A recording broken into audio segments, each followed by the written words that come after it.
ಇನ್ನು ಮುಂದೆ ನಿಮ್ಮ ನೆಚ್ಚಿನ ಧಾರಾವಾಹಿಗಳ ಫುಲ್ ಎಪಿಸೋಡ್ಗಳು ಸನ್ ನೆಕ್ಸ್ಟ್ ಆಪ್ನಲ್ಲಿ ಮಾತ್ರ. ನಿಮ್ಮೆಲ್ಲಾ ಕಂಪ್ನಿಲೂ 40% ಶೇರು ನಮ್ದಾಗಿರುತ್ತೆ. ಮನೆ ಒಂದಿದೆಯಲ್ಲ ಅದನ್ನ ಯಾಕೆ ಬಿಟ್ಬಿಟ್ರಿ? ಆ ಮನೆನೂ ಲಿಸ್ಟಲ್ಲಿ ಮನೇನು ಲಿಸ್ಟ್ ಅಲ್ಲಿ ಇದೆಯಾ? ಹೆಂಗೋ ಲಿಸ್ಟ್ ಅಲ್ಲಿ ಬಂತು, ಕೊಚ್ಚ ಹಾಕ್ಬಿಡ್ತೇನೆ. ನನ್ನ ಮನೆ ಪಕ್ಕ ಯಾವನಾದ್ರೂ ಬಂದ್ಕಿಂದಿರಾ ಚಪ್ಲಿ ತಗೊಂಡು ಹೊಡೆದು ಬಿಡ್ತೀನಿ. ಯಾವನ್ನು ಸುಮ್ಮನೆ ಬಿಡೋದಿಲ್ಲ. ನನ್ನ ಮನೇನು ಲಿಸ್ಟ್ ಅಲ್ಲಿ ಇದೆಯಾ?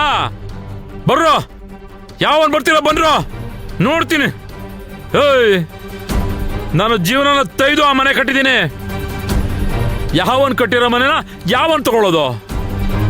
ಲೇ, ನೀವೊಂದು ಕಷ್ಟಪಟ್ಟು ಮನೆ ಕಟ್ ನೋಡ್ರೋ, ಅವಾಗ ಗೊತ್ತಾಗುತ್ತೆ. ಮನೆ ಹತ್ರ ಬರ್ತಾರಂತೆ, ಮನೆ ಹತ್ರ ಬಂದ್ರ ಯಾವನಾದ್ರೂ ಧೈರ್ಯ ಇದ್ರೆ. ಏಯ್, ಒಂದು ಮಾತು ಹೇಳ್ಬಿಡ್ತೀನಿ, ಕೇಳಿಸ್ಕೊಂಬಿಡಿ. ನನ್ನ ಮನೆನ ತೊಗೊಳಕ್ಕಾಗೋದಿಲ್ಲ, ಈ ನಾನು ಕಟ್ಟಿರೋ ಸಾಮ್ರಾಜ್ಯ ಫ್ಯಾಕ್ಟ್ರಿನೂ ತೊಗೊಳಕ್ಕಾಗೋದಿಲ್ಲ.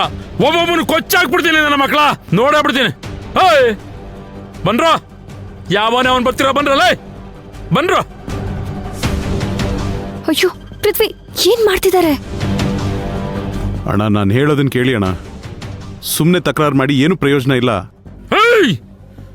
ಸುಮ್ಮನೆ ಹೋಗ್ಬಿಡು ಅಣ್ಣ. ಇಂಥ ಸಮಯದಲ್ಲಿ ತಾಳ್ಮೆಯಿಂದ ಯೋಚನೆ ಮಾಡ್ಬೇಕಣ್ಣ. ಈ ಥರ ಕೋಪ ಮಾಡ್ಕೊಂಡ್ರೆ ಏನು ಮಾಡೋಕ್ಕಾಗಲ್ಲ. ದಯವಿಟ್ಟು ಎದ್ದೇಳಿ ಅಣ್ಣ. ಮರ್ಯಾದೆಯಿಂದ ಹೋಗ್ಬಿಡು ಯತಿ. ತಮ್ಮ ಅಂತ ನೋಡೋದಿಲ್ಲ, ಕೊಚ್ಚಾಕ್ಬಿಡ್ತೀನಿ. ಹೋಗ್ರ ಇಲ್ಲಿಂದ, ಹೋಗಿ. ನಾನು ಯಾವನ್ ಮಾತು ಕೇಳೋದಿಲ್ಲ. ಬರ್ರಿ, ಫ್ಯಾಕ್ಟ್ರಿ ತಗೊಂಡ್ಬಿಡ್ತಾನೆ. ಫ್ಯಾಕ್ಟ್ರಿ ನನ್ನ ಆಸ್ತಿ ಮನೆಯೆಲ್ಲ ಬಡ್ಸ್ಕೊಂಡ್ಬಿಡ್ತೀನ ನೀನು.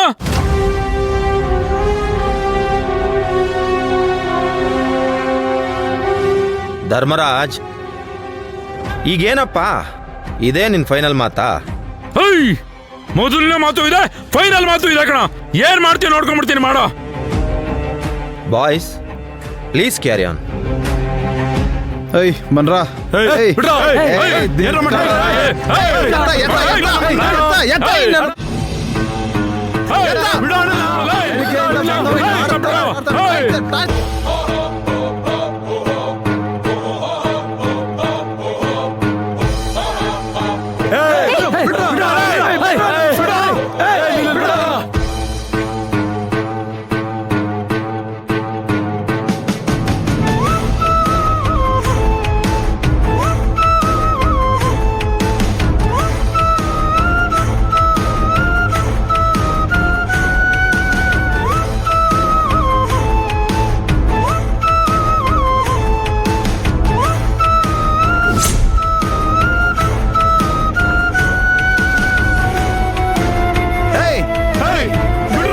ಬಿಡೋದು ನಡಿ.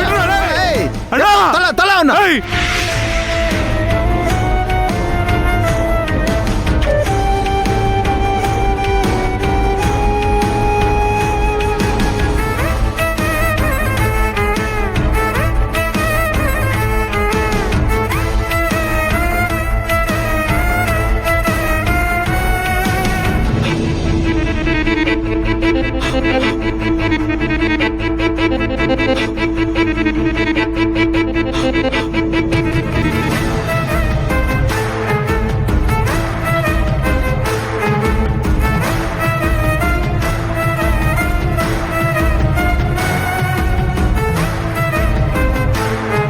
ನನ್ನ ಕಾಲ್ ಸರಿ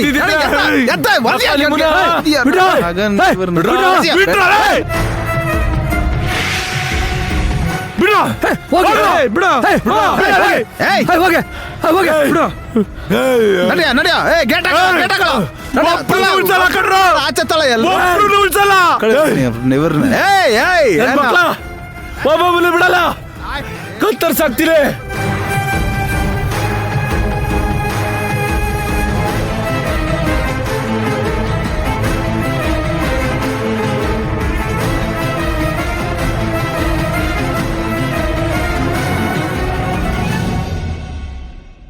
ಅದ್ ಮಾತ್ರ ಅಲ್ಲ, ನಿಮ್ಗೆಲ್ಲ ನಾಚಿಕೆ ಆಗಲ್ವಾ? ಬೇರೆಯವರು ಕಷ್ಟಪಟ್ಟು ದುಡ್ದಿರೋ ಆಸ್ತಿನ ಅಷ್ಟು ಈಸಿಯಾಗಿ ಕಿತ್ಕೊಂಡ್ಬಿಟ್ರಲ್ಲ. ಓ, ಹಾಗಾದ್ರೆ ಕಷ್ಟಪಟ್ಟು ಕಿತ್ಕೊಂಡ್ರೆ ಪರವಾಗಿಲ್ಲ ಅಂತ ಹೇಳ್ತೀರಾ? ನೋ, ಇದು ಅನ್ಯಾಯ. ನಾನು ಇದನ್ನ ಒಪ್ಕೊಳ್ಳಲ್ಲ. ಒಪ್ಕೊಳಕ್ ಆಗಲ್ವಾ?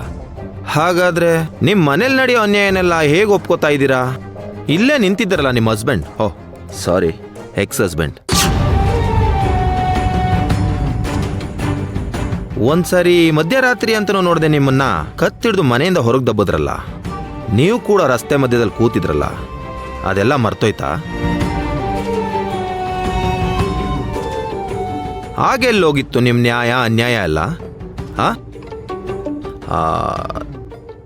ನನಗೊಂದು ವಿಷಯ ಅರ್ಥ ಆಗ್ತಿಲ್ಲ.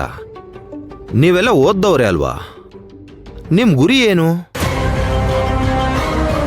ಇಷ್ಟಾದ್ರೂ ಯಾಕೆ ಎಲ್ಲನೂ ಸಹಿಸ್ಕೊಂಡು ಇನ್ನೂ ಆ ಮನೇಲೆ ಕೂತ್ಕೊಂಡಿದ್ದೀರಾ? ನಾನದನ್ನ ನಿಮ್ ಹತ್ರ ಹೇಳ್ಬೇಕಾಗಿರೋ ಅವಶ್ಯಕತೆ ಇಲ್ಲ. ಡಕಾಯ್ತರ ಗುಂಪಿಗೆ ಸೇರಿದವರೆಲ್ಲ ನನಗೆ ಉಪದೇಶ ಮಾಡಕ್ಕೆ ಯಾವ ಅರ್ಹತೆನೂ ಇಲ್ಲ. ನನ್ನಿಂದ ಇದನ್ನೆಲ್ಲ ಸಹಿಸ್ಕೊಳಕ್ ಆಗಲ್ಲ. ಮತ್ಯಾರಿಗೋಸ್ಕರ ಸಹಿಸ್ಕೋತೀರಾ? ಓದಿರೋರಿಗೆ ಸ್ವಲ್ಪನೂ ಮರ್ಯಾದೆ ಕೊಡದೆ ಕೀಳಾಗಿ ನಡ್ಸ್ಕೊಳ್ಳೋ ಆ ಧರ್ಮರಾಜ್ ಅಂಡ್ ಅವ್ರ ತಮ್ಮಂದ್ರನ್ನೆಲ್ಲ ಸಹಿಸ್ಕೊಳ್ಳೋದಕ್ಕಾಗತ್ತಾ? ಹೇಳಮ್ಮ, ನೀನು ಮದುವೆ ಆದ ವಸ್ತುರಲ್ಲಿ ಆ SKR ಕಂಪ್ನಿಗೆ ಕೆಲ್ಸಕ್ಕೆ ಹೋಗಿ ಜಾಯ್ನ್ ಆದಾಗ ಆ ಧರ್ಮರಾಜ್ ಅಲ್ಲಿಗೆ ಬಂದು ಸ್ವಲ್ಪನೂ ಮಾನವೀಯತೆ ಇಲ್ಲದೆ ನಿನ್ನನ್ನು ಹೊಡೆದು ಬಡ್ದು ಎಳ್ಕೊಂಡೋಗಿ ಕಾರಲ್ಲಿ ಹತ್ಸದ್ನಲ್ಲ, ಆಗ ಇಡೀ ಊರೇ ನಿಂತ್ಕೊಂಡು ನೋಡ್ತಿತ್ತಲ್ಲ.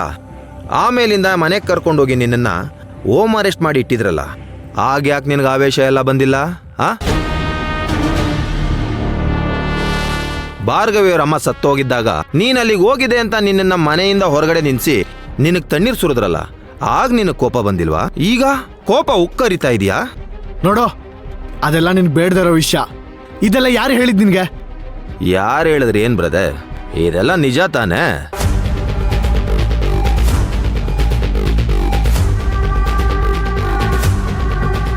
ನಿನ್ನ ಹೆಂಡ್ತಿನ ನಿನ್ನ ಜೊತೆಲಿ ಹುಡ್ತವ್ರು ಬಾರೆ ಹೋಗೆ ಅವಳೆ ಇವಳೆ ಅಂತ ಸ್ವಲ್ಪನೂ ಮರ್ಯಾದೆ ಕೊಡದೆ ಮಾತಾಡ್ತಿದ್ದಾಗ ನೀನು ಕೋಪನೇ ಮಾಡ್ಕೊಳ್ದೆ ಸುಮ್ಮನಿದ್ದೆ.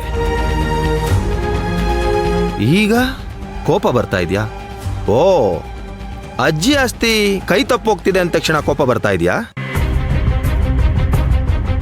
ನೀವು ಡಿವೋರ್ಸ್ ಪೇಪರ್ಗೆ ಸೈನ್ ಮಾಡಿಬಿಟ್ಟು ಇಬ್ರು ಒಟ್ಟಿಗೆ ಇದ್ಕೊಂಡು ಫ್ರೆಂಡ್ಸ್ ಥರ ಬದುಕ್ತಾ ಇದ್ದೀರಂತಲ್ಲ, ಬೇಷ್.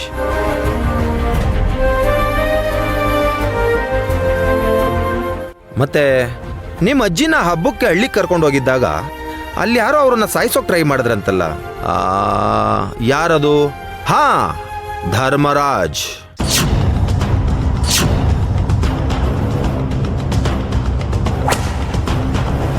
ಆಗ ಮಾತ್ರ ಹೇಗೆ ಸಹಿಸ್ಕೊಂಡಿದ್ರಿ?